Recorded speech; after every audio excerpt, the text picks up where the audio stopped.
오늘 본문의 제목 같이 해보겠습니다. 떨기나무에 불이 붙었으나.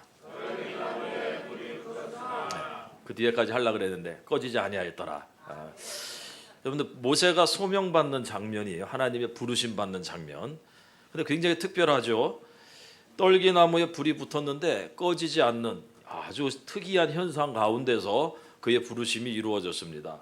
왜 하나님께서 모세를 찾아오실 때 이런 모습으로 찾아오셨을까요? 하나님께서 누군가를 부르실 때요, 다 달라요. 그 사람에게 어떤 전해주고자 하는 메시지를 가지고 하나님이 나타나시는 것을 보게 됩니다. 떨기나무에 불이 붙은 거, 이거 뭐 신기하다 그래가지고 모세의 이목을 집중하기 위해서 그렇게 해서 한 게 아닙니다. 그 자체가 모세에게 가르쳐주고자 하는 바가 있어요. 하나님께서는 자신의 사역자들을 부르실 때 그 부르시는 순간을 굉장히 강한 인상을 남게 하십니다. 그래서 사역을 하면서 어려울 때마다 그때를 떠올리게 해요. 그래서 다시 힘을 내고 다시 시작하도록 합니다. 예를 들어서 베드로는 어떻게 부르심을 받았냐면 밤새 물고기 잡는데 한 마리도 잡지 못하다가 그러다가 말씀에 의지해서 그물을 내렸는데 그물이 찢어지도록 많은 물고기를 낚는 그런 가운데 부르심을 받았어요. 이게 의미하는 바가 뭡니까? 앞으로 네가 사람을 낚는 어부가 되겠다는 겁니다. 그리고 그 사역은 말씀에 의지해서 해야 된다는 거예요. 여러분들, 우리에게 하나님께서 부르심을 통해서 가르쳐 주는 바들이 다 다르다는 걸 아셔야 됩니다. 사도 바울은 부르심 받을 때 언제 불렀냐면요, 다메섹의 성도들을 잡으러 가다가 교회를 핍박하고 그리스도인들을 갖다가 붙잡아서 옥에 넘기려고 거기로 가던 중에 그 다메섹 도상에서 부르심을 받았어요. 이것이 의미하는 바는 그의 사역이 앞으로 똑같은 사역이 될 것이라는 겁니다. 자기도 핍박을 당할 거라는 거예요. 그래서 너도 전에 그렇게 교회를 핍박하고 그런 짓 했으니까 다른 사람들이 너한테 그렇게 하더라도 이해하고 견디라는 얘기입니다. 그래서 바울은 이 사실을 잊지 않았어요. 내가 전에는 비방자고 박해자고 폭행자였으나 그걸 어떻게 잊겠습니까? 자기가 부르심 받을 그 상황이 그 남을 핍박하다가 교회를 핍박하던 중에 부르심 받았으니까 잊을 수가 없죠. 출애굽한 이스라엘은 시내산에서 하나님을 만나고 하나님의 부르심을 받았는데 그 시내산의 그 당시 상태가 어땠냐면 불길이 충천하고 어둠과 구름과 흑암이 덮인 모습이었습니다. 신명기 4장 15절에는 하나님께서 그런 모습으로 그들을 만나신 이유가 나와요. 여호와께서 호렙산 불길 중에서 너희에게 말씀하시던 날에 너희가 어떤 형상도 보지 못하였은즉 너희는 깊이 삼가라. 이게 그렇게 나타나신 목적입니다. 우상 만들지 마라. 애굽에서 얼마나 우상 숭배를 많이 받고 수많은 우상들을 보았습니까? 그렇기 때문에 그것을 갖다 끊어내게 하기 위해서 만나실 때 아무런 형상도 보지 못하도록 구름으로 빽빽히 그 시내산을 감싸버렸습니다. 야곱은 부르심 받을 때 하늘의 사닥다리를 보았어요. 꿈에. 이게 의미하는 바가 뭡니까? 야곱에게 가르쳐주고자 하는 게, 야곱이 원하는 것은 복 아니에요. 복. 어떻게든지 복 받으려고 장자권까지 빼앗으려고 그렇게 애를 썼던 사람이 야곱입니다. 그렇게 복을 원하는 야곱에게 하나님께서 하늘의 사닥다리를 보여주심으로써 뭐라는 거예요? 그 복은 하나님께로부터 온다는 거예요. 그래서 그때부터 야곱이 자기 힘으로 뭔가를 얻어내려고 아버지 속이고 형 속이고 이런 거 다 벗어버리고요, 하나님께 매달린 거예요. 여러분 같은 경우에 어떻게 부르심을 받았습니까? 여러분들이 여기 올 당시가 여기 와서 보면 되죠. 상황을 배고프고 가진 것 없고 죽음만을 생각할 때, 그럴 때 하나님의 부르심을 받은 사람이 많아요. 이유는 그때 잊지 말라는 거예요. 그 부르심 받을 때 그 상황을 기억해라. 그러지 않으면 교만하게 된다는 거고요, 하나님의 은혜를 잊어버리게 된다는 얘기입니다. 우리가 항상 그 부르심 받을 때의 상황을요 기억을 해야 돼요.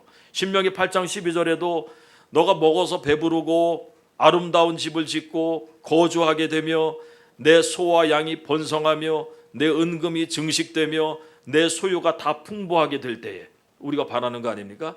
그때 내 마음이 교만하여서 내 하나님 여호와를 잊어버릴까 염려하노라. 그래서 우리를 부르실 때는요 항상 이렇게 가난하고 미천하고 보잘것없는 그런 상태에서 우리를 부르셔요. 그렇다면 모세에게는 왜 불이 붙은 떨기나무 가운데서 불렀습니까? 다른 사람 부르는 거는 완전히 다른 장면이죠. 2절 말씀 한번 같이 읽어보겠습니다. 여호와의 사자가 떨기나무 가운데로부터 나오는 불꽃 안에서 그에게 나타나시니라. 그가 보니 떨기나무에 불이 붙었으나 그 떨기나무가 사라지지 아니하는지라. 그날의 기억을 어떻게 잊어버리겠습니까? 분명히 모세의 뇌리 속에 그 기억이 생생하게 각인이 됐을 겁니다. 저도 신앙생활을 수십 년을 해오고 있는데 기억에 남는 것들이 있어요. 그거는 굉장히 강한 인상으로 딱 왔던 것들이 오랜 세월이 지나도 계속 남게 됩니다. 사도 요한은 요한일서 1장 1절에서 태초부터 있는 생명의 말씀에 관하여는 우리가 들은 바요 눈으로 본 바요 자세히 보고 우리의 손으로 만진 바라 이렇게 말씀합니다. 다시 말하면 예수 그리스도 하나님의 생명에 관해서는 우리가 눈과 귀와 손으로 다 경험을 했다는 거예요. 하나님께서 제자들 사도들을 가르치실 때 이 오감을 다 사용했다는 것 우리가 주목할 필요가 있습니다. 그들은 귀로 들었고요, 그분의 음성을 눈으로 직접 보았고 손으로 직접 그리스도를 만지고요, 경험을 했습니다. 그러니 그분을 부인할 수가 없는 거예요. 우리는 들어서 듣는 것만, 그래서 말씀을 통해서 들어서 이렇게 하지만 이들은요 직접 오감을 통해서 다 경험한 사람들입니다. 귀를 만드신 분이 귀를 통해서 하시는 교훈들이 있어요. 눈을 만드시니가 눈을 통해서 하시는 또 교훈이 있습니다. 때로는 우리가 코로 어떤 냄새를 맡았던 것이 그 비슷한 냄새가 날 때 예전 기억들이 막 이렇게 추억이 떠오르기도 하지 않습니까? 그러니까 하나님께서는 우리를 교훈하시기 위해서 많은 것을 사용하십니다. 그리고 우리는 그것을 통해서 하나님을 분별하고 하나님의 뜻을 분별하고 또 하나님께로 나아갈 수가 있어야 됩니다. 하나님께서 모세를 떨기나무 가운데 부르신 것도요, 그 광경을 목격하고 거기서 또 들은 것들이 있지 않습니까? 이것이 의미하는 바가 뭔가 하면 현재 모세의 상태를 보여주고 있어요, 떨기나무가. 그리고 거기에 붙은 불은 앞으로 모세의 사역이 어떻게 이루어질 것인가를 가르쳐주고 있습니다. 모세가 이거를 당시에는 몰랐겠지만 사역을 하면서 깨달았겠죠. 그 당시 부르심 받았을 때 그 모습들. 지금 모세는 나이가 80세입니다. 80세의 노인이에요. 한때는 그도 애굽의 모든 보화와 학문과 재능을 소유한 자였는데 지금은 그냥 평범한 노인에 불과해요. 지팡이 하나 가지고 광야를 떠들면서 양을 치는 나이든 목자입니다. 이 날도 장인의 양떼를 치면서 서쪽으로 이동하다가 이 신기한 장면을 목격한 겁니다. 이 모세는 하나님을 만나기 위해서 막 여기저기 동분서주했던 사람이 아니에요. 하나님 만나기 위해서 뭔가 준비를 하고 있었던 사람도 아닙니다. 그런 모세를 하나님이 찾아오신 거예요. 그리고 그를 사용하겠다고 지금 말씀하고 계십니다. 떨기나무와 떨기나무에 붙은 불이 보여주는 것이 바로 그것이라는 거예요. 너는 지금 이 사막의 떨기나무와 같은 존재다. 모세에게 보여주는 거. 네 상태가 이거 아니냐 지금. 하지만 내가 너를 사용할 것이고 너는 사람들 앞에 특별한 존재가 될 것이다. 마치 떨기나무에 불이 붙었으나 꺼지지 않는 것처럼 말입니다. 준비는 하나님께서 다 하셨습니다. 모세는 아무도 준비한 게 없어요. 모세도 예레미야도 호세아도 아모스도 하나님의 쓰시는 사람들을 보면 자기가 준비하고 있던 사람들이 아닙니다. 하나님께서 준비를 시켜요. 근데 자기는 아무런 준비도 한 적이 없고 했다고 생각도 안 하고 있어요. 근데 하나님 편에서는 이미 준비가 끝난 상태입니다. 우리가 준비하는 것과 하나님이 준비하는 게 완전히 달라요. 우리는 보통 이런 거 뭔가 하나님의 사역을 시작하려면 준비하는 게 어떻게 합니까? 어디 가서 좋은 학교 가가지고 좋은 선생님 밑에서 뭔가를 배우고 외우고 시험 보고 통과하고 이게 준비한다고 생각을 해요. 뭐 맞는 얘기입니다. 그런 것도 준비하는 건데 하나님이 사용하는 사람들은 그렇게 준비하는 게 아니고 인생 자체가 훈련장이에요. 인생 자체가 학습장이에요. 고난이 우리의 스승이 돼버려요. 그러면서 수많은 사람들을 만나고 인생에서 수많은 상황들과 고난들을 직면하면서 그러면서 그 안에서 하나님 의지하는 법을 배우는 거예요. 이게 준비하는 거예요. 이게. 그렇다면 광야의 떨기나무라고 하는 이게 어떤 상태를 가르쳐 줍니까? 첫째로 광야의 떨기나무는 아무런 소망이 없는 상태를 가리킵니다. 광야의 떨기나무에게 무슨 소망이 있겠습니까? 무슨 즐거움이 있겠어요? 예레미야 17장 6절에 보면은 그는 사막의 떨기나무 같아서, 그 사막의 떨기나무가 어떻습니까? 좋은 일이 오는 것을 보지 못하고 광야 간조한 곳, 건건한 땅, 사람이 살지 않는 땅에 살리라, 이렇게 말하고 있습니다. 광야라고 하는 것 자체가 소망이 없는 땅이에요. 그건 희망이 없어요. 비를 기다릴 수가 없으니까. 조금만 더 기다리면 비가 오겠지, 이걸 기약할 수 없는 곳이 광야입니다. 근데 모세의 상태가 딱 그랬습니다. 소망도 없고 꿈도 없고 즐거움도 없는 80세의 나이였어요. 40년 동안 그렇게 살았으니까. 양을 치면서 아마도 이 수많은 그 광야의 그 떨기나무를 모세가 보았을 거예요. 그걸 보면서 이런 생각 안 했겠습니까? 야, 내 인생이 딱 이 떨기나무와 같구나. 어쩌다가 내가 이렇게 되었을까? 나도 한때는 꿈이 있었는데, 나도 한때는 잘 나갔고 내게도 뭔가 비전이 있었는데, 이제 나는 이 떨기나무처럼 아무런 꿈도 없고 소망도 없는 그런 존재구나. 아마 그렇게 많이 생각을 했을 거예요. 모세에게도 젊어서 꿈이 있었죠. 민족 해방이라고 하는 꿈을 가지고 있었습니다. 비록 자기가 바로의 궁전에서 살고 있었지만 그의 마음속에는 자기가 히브리인이라고 하는 동족에 대한 그런 마음이 있었어요. 그래서 40살에 자기 민족을 해방시키겠다고 목숨을 걸었던 거예요. 그런데 보기 좋게 실패했죠. 왜? 이스라엘 민족들이 깨닫지를 못했다, 이렇게 말하고 있어요. 모세의 그 하나님을 통해서 이루고자 하는 그 꿈을 그는 이스라엘 백성이 깨닫지 못함으로 큰 좌절을 맛보아야 됐습니다. 그로부터 40년이 흘렀고 이제 80세가 됐어요. 그 광야의 떨기나무는 이런 소망이 없는 모세의 상태를 그대로 보여줘요. 아무런 소망도 없이 거기 하던가 하는 거예요. 근데 성경은 우리도 예수님 만나기 전에 그러했다라고 말해요. 에베소서 2장에 보면 그때 너희는 소망도 없고 하나님도 없는 자이더니, 딱 우리가 떨기나무 상태라는 걸 일단 우리 인정하고 넘어가야 됩니다. 둘째로 광야의 떨기나무는 열매가 없는 상태를 가리켜요. 열매가. 일반적으로 나무라고 하는, 우리가 나무를 왜 심습니까? 보기 좋으라고 심거나 열매를 거두기 위해서 심지 않습니까? 그 나무들은 꽃과 열매를 우리에게 선사를 해요. 이제 가을이 되고 있는데 풍성한 열매들이 이제 우리를 즐겁게 하지 않습니까? 근데 광야의 떨기나무는 열매를 맺을 수가 없어요. 열매를 맺으려면 물이 많이 필요하거든요. 근데 광야에 물이 없잖아요. 그러니까 이 자기가 생존하기 위해서 열매를 맺질 않아요. 열매가 있어야 할 가지들은요, 그냥 물을 저장하는 뾰족뾰족한 가시로 돼버립니다. 그리고 햇빛을 받아서 광합성을 해야 되는데, 광합성을 하려면은 잎이 넓으면 넓을수록 물을 많이 끌어올려서 그 수분을 증발시켜야 되기 때문에 잎이 없어요. 꽃도 당연히 없어요. 그저 사는 거, 살아남는 게 목적인 거예요. 이게 광야의 떨기나무가 보여주는 겁니다. 모세의 당시 상태가 그랬습니다. 그는 메마른 떨기나무처럼 다른 사람을 생각할 여유 자체가 없었습니다. 근데 성경은요, 우리도 그랬다라고 얘기해요. 우리가 다릅니까? 여러분들 로마서 6장 21절 보면 너희가 그때 무슨 열매를 맺었느냐? 다시 말하면 그리스도 밖에 있을 때 무슨 열매를 얻었느냐? 이제는 너희가 그때의 일을 부끄러워하나니 이는 그 마지막이 사망임이라. 이게 우리의 상태였습니다. 떨기나무와 같은 상태였죠. 아무런 열매가 없었어요. 나 자신을 위해서 살았습니다. 그런데 이제 그리스도 안에 있는 자들은 열매를 맺어요. 로마서 6장 22절에 그러나 이제는 너희가 죄로부터 해방이 되었고 하나님께 종이 되었고 거룩함에 이르는 열매를 맺었으니 그 마지막은 영생이라, 이렇게 말씀합니다. 우리가 전에는 그리스도 밖에서 아무런 열매를 가지지 못하고 그 마지막이 사망이었는데 이제 그리스도 안에서 열매를 맺고 그 마지막이 영생으로 바뀌었다는 거예요. 이게 하나님께 대한 열매 아니겠어요?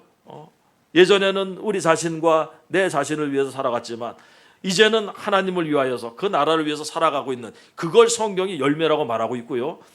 모세는 이때 자기만 위해서 살고 있었습니다. 그 열매가 없는 모습을 가시나무를 통해서, 떨기나무를 통해서 그대로 보여주고 있다는 얘기입니다. 세 번째로 광야의 떨기나무는 근심이 있는 상태를 보여주죠.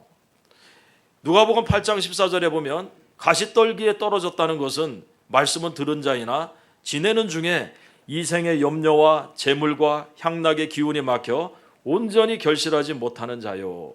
자, 염려와 근심을 가득한 상태. 이게 광야의 떨기나무가 보여주는 상태입니다. 모세도 그런 상태였어요. 80세의 나이인데 양 치고 있잖아요. 장인의 양을 치고 있어요. 그거는 생활이 어렵다는 겁니다. 그에게 먹여 살려야 할 처자식이 있습니다. 장인도 있어요. 그런 그에게 하나님께서 내 백성을 애굽에서 인도해서 이끌어내라.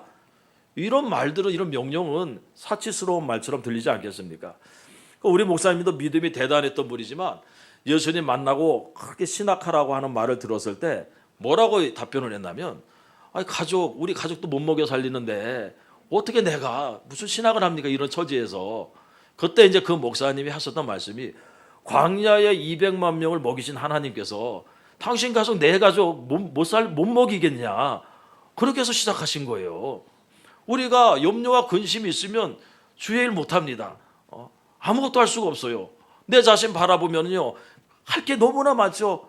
근심이 가득하죠. 저도 처음에 신학할 때 참 안 하려고 하다가 결국은 신학교 입학원서 내고 이제 3월 달에 개강 예배를 드렸어요.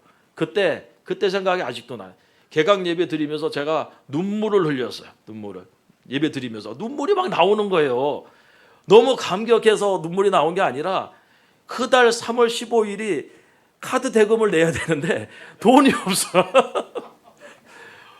그 당시에만 해도 막 엄청나게 내가 또 막 빚을 져가지고 카드를 써가지고 갑자기 IMF 터지고 하는 바람에 엄청나게 궁지에 몰려 있을 때인데, 그런 내 자신을 생각하니까 15일마다 그때가 가장 돈이 많이 나가는 삼성카드 대금을 갖다가 메꿔야 되는 날인데 돈이 없어.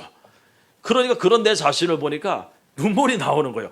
아니 내 앞가림도 못하는데 내가 누구를 뭘 하겠다고 여기 와서 이러고 있나, 그런 생각이 드는 거예요. 이게 하나님께서는 이 근심 가운데 있는 사람들을 불러요. 떨기나무 상태에 있는 사람들을. 그래서 네 힘으로 하는 게 아니라는 걸 가르쳐줘요. 그때 이후로 제가 돈 없어서 밥 굶은 적이 없어요. 근데 살이 쪄서 굶은 적은 많아요. 하나님의 은혜 아닙니까? 하나님께서 나타나신 떨기나무는 모세의 상태를 그냥 적나라하게 보여주고 있습니다.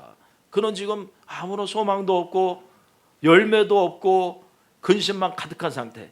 자기가 이러려고 태어난 사람은 아닙니다. 그런 그가 어떻게 위대한 하나님의 사람이 될 수 있었습니까? 바로 하나님이 그와 함께 하시기 때문에. 12절 말씀 보니까 하나님이 이르시되 내가 반드시 너와 함께 있으리라. 이게 떨기나무에 붙은 불이 보여주는 겁니다. 이제 이스라엘 백성들과 애굽 바로와 그의 신하들은 누구를 보게 되냐면 인간 모세를 보는 게 아니고, 우리 목사님 맨날 인간 김도진 예수님 믿기 전에 그 얘기를 많이 했는데, 인간 모세, 인간 김도진 아무것도 아니야. 한번 쳐버리니까 쫄딱 망하니까 보잘것없는 존재 아니었습니까? 모세도 절실히 그걸 느끼고 있어요. 이제 그 모습을 보는 게 아니고 하나님께서 함께 하시는 모세, 이제 그 모습을 이스라엘 백성들도 보게 될 것이고 애굽 왕 바로도 보게 될 것이고 그의 백성과 신하들도 보게 될 것입니다. 그 모습은 마치 하나님을 보는 것과 같을 것이다. 성경이 그렇게 말씀해요. 출애굽기 7장에 보니까 여호와께서 모세에게 이르시되 볼지어다 내가 너를 바로에게 신같이 되게 하였은즉, 신처럼 하나님처럼 내가 되게 하였다, 이렇게 말합니다.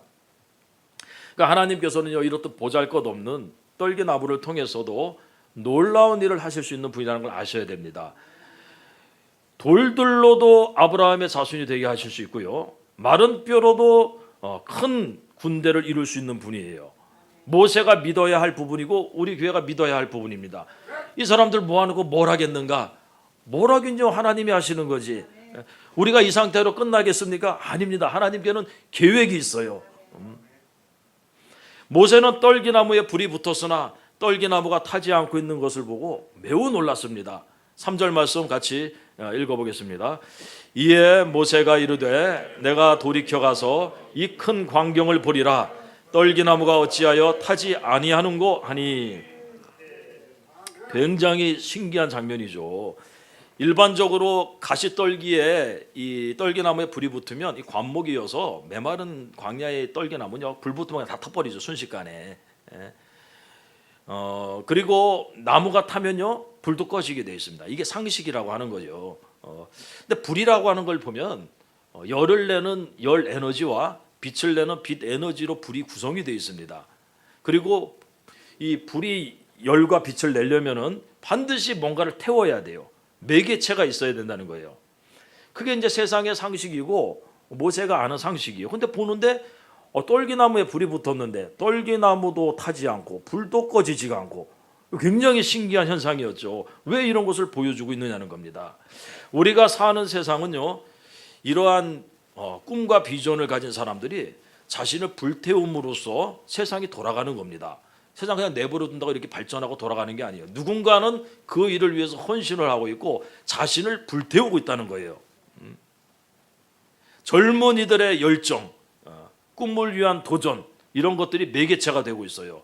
제가 보기에 이 세상은 그런 사람들, 그렇게 자신을 삶을 불태우는 사람들을 매개체로 해가지고 진보해 왔습니다. 그들의 열정은 세상을 움직이는 에너지와 같고 그들의 삶은 열정을 불태우는 재료와 같아요. 그런 것이 없으면 세상은 발전하지 않습니다. 그리고 그 열정이라고 하는 것은 시간이 지날수록 사그러들게 되어 있습니다. 그렇게 열정적으로 일하는 사람도 나이가 들면 사라지죠. 열정이. 열정을 불태울 만한 힘도 없고 마음도 없어져요. 의지도 없어져요. 그게 정상입니다. 그래서 그 다음 세대가 또 그걸 또 뒷받침해야지 이 세상이 돌아가는 거예요. 이게 세상이 돌아가는 방식입니다. 모세가 그동안 봐왔던 것이 그거 아니었습니까? 불 붙으면 타버린다. 다 타면 불 꺼진다. 나무가 타는 만큼 불이 피어오르고 큰 나무는 큰 불을 피울 수 있고 작은 나무는 작은 불을 피울 수 있고 그가 가지고 있는 역량에 따라서 하는 일이 정해집니다. 이런 것을 가리켜서 뭐라고 얘기하냐면은 경제 용어로 제로섬이라 그래요. 누군가 잃어버린 걸 누군가는 얻는 것처럼 보여도 나중에 보면은 그게 제로라는 거예요. 누구는 얻고 누구는 잃고 이 세상이 그렇게 된다는 얘기입니다. 나무가 잃어버리는 것도 있지 않습니까? 나무가 잃어버리는 것이 열 에너지와 빛 에너지로 바뀌어요. 그리고 열 에너지와 빛 에너지를 합하면 나무가 잃어버린 것만큼 돼요. 이게 제로섬이라고 하는 거예요. 합치면 그냥 제로라는 거예요. 이것을 과학에서는 에너지 보존 법칙이라고 그럽니다. 100kg짜리 나무가 다 타가지고 10kg의 재만 남았다. 그 나머지 90kg은 어디로 없어진 게 아니고 뭔가 다른 에너지로 바뀌어서 일을 했다는 겁니다. 그 세상은 항상 이렇게 일정한 에너지가 존재를 하고 있어요. 그 에너지는 항상 일정이 이 세상 안에서. 근데 이 법칙이 성립하려면 외부의 개입이 없을 때만 해당이 된다는 얘기입니다. 다시 말하면 하나님의 나라에는 이것이 성립이 되지 않아요. 하나님의 나라는 제로섬 게임하는 게 아닙니다. 내가 하나 잃어버리면 누군가 하나 얻는 그런 게임이 아니고요. 그리고 뭐 보존되는 이런 법칙이 통하는 것도 아니에요. 내가 죽어야 주님이 사느냐? 그렇지 않습니다. 그 나라는 내 것을 잃어버리면 더 얻는 그런 방식이 적용이 되고요. 나를 낮추면 내가 높아지는 작은 자가 큰 자가 되는 이 역설이라 그래요. 그러니까 이게 불이 붙었는데 타지 않아요. 이걸 뭐라고 해요? 역설이라고 그러죠. 불이 붙었는데 오히려 그 안에 있는 가시떨기는 더 전보다 더 건장하다. 어떻게 그럴 수가 있습니까? 하나님의 법칙이 그렇습니다. 하나님의 일이 그래요. 그래서 이 불은 꺼지지도 않았고 나무도 타지 않았습니다. 나무도 멀쩡했고요. 불도 멀쩡했어요. 우리가 하나님과 함께 동역을 한다는 의미가 그렇습니다. 하나님께서 나를 사용하시면 나는 소멸되고 하나님만 불타오를 것이다. 이렇게 생각하면 오산입니다. 우리가 선뜻 주의 도구가 되기를 꺼려하는 이유, 내가 뭔가를 맡으려고 하지 않는 이유가 어디에 있습니까? 이것 때문에 그래요. 내가 이걸 하면 손해를 본다고 생각해요. 이렇게 하면 당장 내 거에 이 부분에 손해가 오고 이 시간의 낭비가 되고 허비가 되고 이럴 것이라 생각하기 때문에 그 길을 맡으려고 안 한다는 얘기입니다. 저도 그래서 주의 길 가는 걸 머뭇거렸어요. 자신이 없어서. 근데 막상 하나님의 손에 딱 붙들려 보니까 손해보는 게 없어요. 여러분 주의 일 담당하시는 정말 앞에서 담당하시는 분들 내가 주일 맡아가지고 손해본 거 있습니까? 잘 생각을 해보세요. 내가 이런 것만큼 하나님의 교회가 커지고 있습니까? 아니에요. 나도 잃어버린 게 없어요. 하나님의 교회에도 잃어버린 게 없어요. 그러면서 이 교회가 부흥하고 성장하는 거예요. 사역을 할수록 모세도 이 생각을 하게 됐을 겁니다.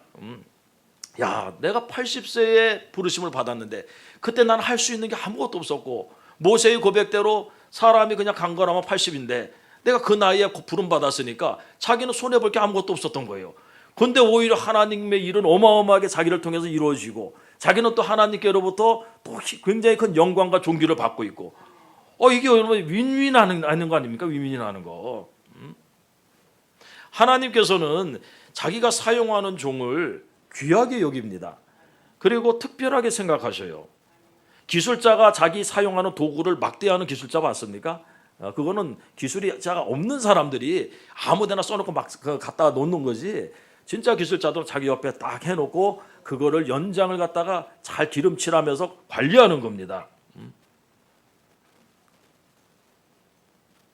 모세는 떨기나무에 불이 붙은 이 모습을 통해서 계속 사역을 하면서 그런 생각을 하게 됐을 겁니다. 나는 떨기나무에 불과한 존재지. 이 큰 일을 내가 할 수 있는 게 아니지. 하나님께서 하시는 것이지. 나는 그분으로 인해서 사실 알고 보니 손해볼 것이 하나도 없었지. 왜냐하면 이 불이라고 하는 게 나를 태워서 나타나는 불이 아니고 하나님께서 함께함으로 나타나는 불이기 때문에, 그렇기 때문에 그런 거 아니겠습니까? 모세는 지금까지 자신을 불살라서 어떤 일을 해왔습니다. 애굽에 있을 때도 그랬고, 광야 40년 동안 장인의 양치면서 다 자기 건강 쓰면서 힘들어하면서 그러면서 하나님의 일을 자기의 일을 해왔어요. 근데 지금은 이제 80대니까 불살을 체력이 남아있지 않아요. 민족을 위해서 불살을 힘도 없고 의지도 없어요. 양을 치면서 하루하루 지내는 것도 버거운 상태입니다. 그는 광야의 떨기나무처럼 좋은 일이 오는 것을 보지 못한 채 광야 간조한 곳, 건건한 땅, 사람이 살지 않는 땅을 지금 돌아다니고 있는 중입니다. 딱 떨기나무 상태예요, 이 사람이. 그런데 꺼지지 않는 불, 사라지지 않는 떨기나무, 이걸 보는 순간 그가 이제 생각이 바뀌는 거죠. 이 일은 내가 하는 게 아니다. 하나님이 하시는 거다. 우리가 주의 일을 감당할 때요, 하나님 건강도 주십니다. 아셔야 돼요. 내가 해야 될 거는 내 건강이 있는 동안 주의 일을 하는 거예요. 거기서 하나님께서 이제 더 이상 나를 사용하지 않고, 하나님께서 나에게서 이제 딱 그 사명을 이제 너는 여기까지 하면은 그 다음부터는 나도 이 세상이 돌아가는 방식대로 살게 됩니다. 그런 여러 가지 일들이 내게 올 수가 있어요. 근데 하나님께서 붙들고 사용하시는 동안에는요, 그런 것이 없어요. 여러분 그거 믿으셔야 됩니다. 그런 것이 나에게 왔다면 그걸 통한 하나님의 계획이 있고 일이 있기 때문에 오는 거지, 하나님께서 자신이 사용하는 그 도구를 갖다가 그게 능력이 없어서 지키지 못한다든지, 능력이 없어서 하나님께서 우리를 쓰지 못한다든지, 그런 일은 없다는 겁니다. 우리 목사님도 결정적으로 나중에 쓰러져서 일을 못하시게 될 때가 80세입니다. 그 전까지요, 그 당뇨 합병증이 와서 눈을 멀게 됐을 때 하나님이 고쳐주셨고요.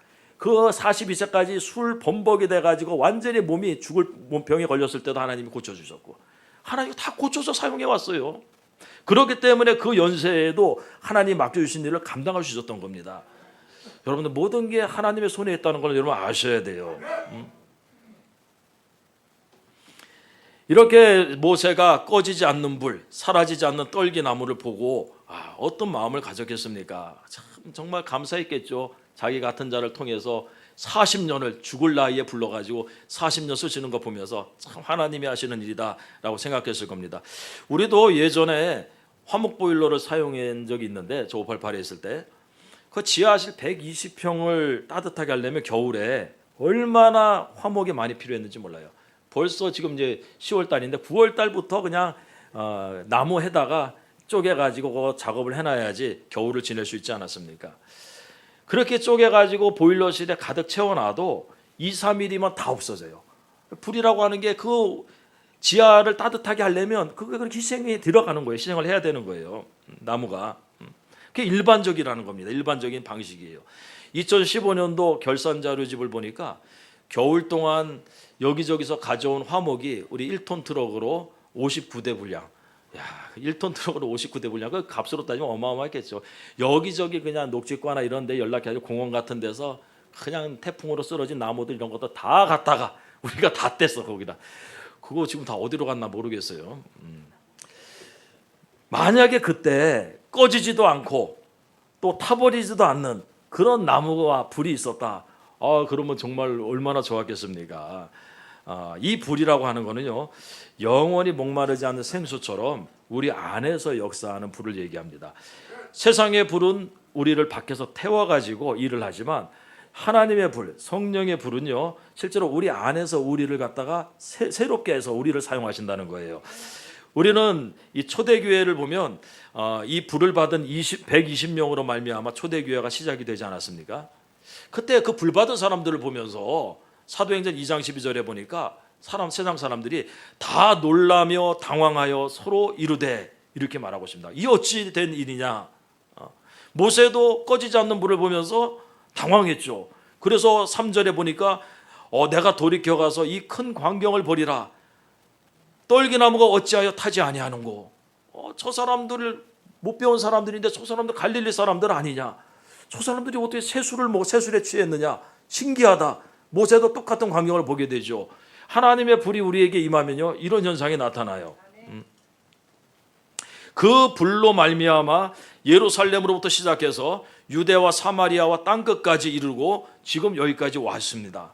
그 불을 받은 사람들은 어떤 사람들이었습니까? 갈릴리 사람들, 못 배운 사람들, 어부들, 가난한 사람들, 다시 말하면 떨기나무와 같은 사람들, 그 사람들에게 불이 임한 거예요. 떨기나무처럼 소망도 없고 열매도 없고 내일을 염려하며 하루하루를 살았던 사람들, 그 사람들에게 이 불이 임해서 놀라운 하나님의 역사를 이룬 거라는 얘기입니다.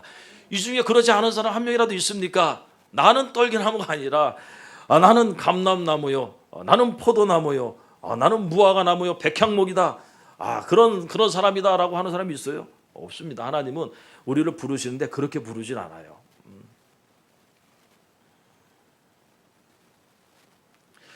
우리는 이러한 불이 우리에게 임할 수 있도록 간절히 하나님 앞에 기도해야 됩니다. 한 사람이 불 받으면 한 사람의 일을 하는 게 아닙니다. 수백 수천 명이 할 수 있는 일을 하게 돼요. 우리 목사님 불 받고 나서 이 사역이 이렇게 이루어지지 않았습니까? 하나님께서는 지금도 광야의 떨기나무 같은 자들을 찾고 계시고요, 또 그들을 사용하셔서 놀라운 일을 행하고 계십니다. 하나님의 불이 임하면 그들은 전과는 다른 자신의 모습을 발견하게 됩니다. 그리고 스스로도 놀라게 돼요. 1859년도 영국의 웨일즈 부흥이 있을 때 하나님께서 데이비드 몰간이라고 하는 목사를 특별히 사용하셨습니다. 근데 이 목사님이 칼빈주의 감리교인이었고 경건하게 성장을 하신 분이고요, 은사가 없었어요. 특별한 은사도 없었고 평범한 목회를 하던 분이에요. 근데 어느 날 하나님께서 그런 떨기나무 같은 그분에게 불이 임했는데요, 그로부터 2년 동안 웨일즈 부흥을 이끌었던 목사님입니다. 그 역사는 그를 가리켜서 사자처럼 설교했던 평범한 목회자 데이비드 몰간, 이렇게 말하고 있습니다. 어떻게 이런 일이 가능하게 됐을까? 은사도 없었고 평범했던 그냥 시골 교회에서 조그만 목회를 하던 분이 어떻게 그 영국 전역을 이끄는 부흥을 이끄는 그런 목사가 되었을까? 그가 이렇게 말하고 있습니다. 나는 여느 때처럼 그날 밤도 잠자리로 갔었다. 나는 예배를 드리면서 권능을 느꼈지만 그냥 잠자리에 들었다. 그런데 내가 다음 날 아침에 눈을 떴을 때 나는 다른 사람이 되었음을 깨달았다. 나는 사자처럼 큰 힘을 느꼈다. 이렇게 고백하고 있습니다. 어느 날 그냥 예배 드리고, 그날도 목사니까 예배 드리고 잠자리에 들었는데 그 예배 드리는 도중에 자기가 뭔가 큰 이런 하나님의 권능을 깨닫긴 했지만 이게 뭘까 모르는 채 그 잠자리에 들었다는 거예요. 근데 그 다음날 아침에 자기가 완전히 다른 사람이 되었다는 것을 그 다음날 아침에 깨달았다는 얘기입니다. 그때부터 2년 동안 이 목사님이요, 굉장한 능력으로 말씀을 전파하기 시작했고요, 영국의 웨일즈의 부흥을 이끌었어요. 그리고 2년이 지난 후에 이 목사님이 자기 친구에게 이런 얘기를 했습니다. 어느 날 밤 나는 2년 동안 나와 함께했던 이 능력으로 충만하여서 잠자리에 들었었네.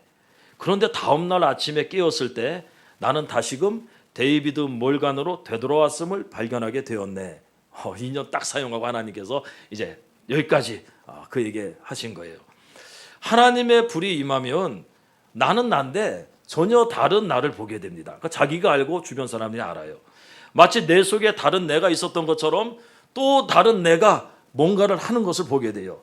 여러분에게도 이러한 일이 일어나기를 원합니다. 사자처럼 큰 힘을 느끼면서 새로운 하루가 시작될 수 있기를 원해요. 인간 아무개가 아니고 하나님의 사람 아무개로 바뀌어야 됩니다.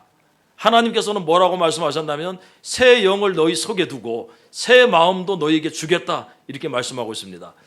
언제까지나 메마른 떨기나무처럼 아무런 소망도 없이 좋은 일이 오는 것도 보지 못한 채로 그렇게 하루하루 무기력하게 살아가겠습니까? 우리에게 교회가 그러라고 하나님께 세운 교회도 아니고 그러려고 여러분을 여기 보낸 것도 아니에요. 여러분들도 소망을 가져야 됩니다. 하나님께서 나를 통해서 하나님이 하실 일이 있다는 것을 믿고 여러분도 그것을 바라고 사모해야 돼요. 그래서 어느 날 아침 일어났을 때 전과는 다른 마음을 자기가 깨닫게 되고 전과는 다른 나를 발견할 수 있어야 돼요. 그 기간이 몇 년이 될지 몇 달이 될지 몇십 년이 될지 모르죠. 데이비드 몰간 목사는 2년 동안 그렇게 쓰임을 받았고 모세는 40년 동안 그렇게 쓰임을 받았습니다. 나는 우리 교회가 이제 그렇게 쓰임을 받기를 원하고요. 그래서 떨기나무에 불이 붙었는데 꺼지지 않는 그런 놀라운 광경들을 사람들이 봐야 됩니다. 그걸 보면 어떻게 돼요? 모세가 했던 고백 있잖아요. 내가 돌이켜 가서 이 큰 광경을 보리라. 다시 말하면 그렇게 떨기나무에 불이 붙었는데 꺼지지 않는 걸 신기하지 않습니까? 그러니까 그걸 보겠다고 모세가 가까이 가잖아. 그죠?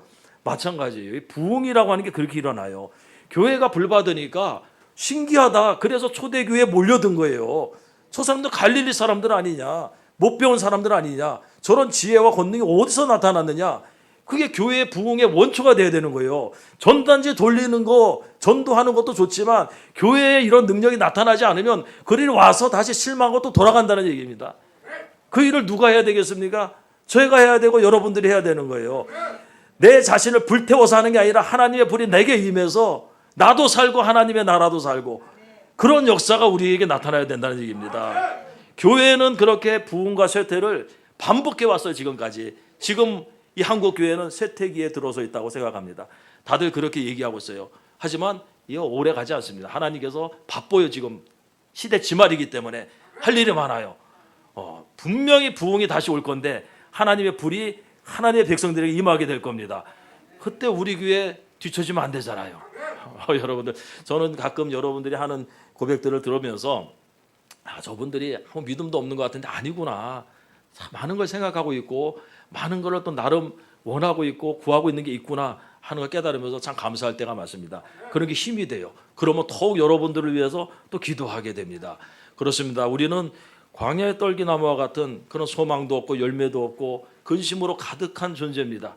그런데 그런 사람을 하나님께서 찾아오시고요. 그 사람을 통해서 하나님께서 새 역사를 이룬다는 걸 여러분 믿으시고 그것을 바라면서 오늘 나아갈 수 있는 저와 여러분이 되시기 바랍니다. 기도드리겠습니다.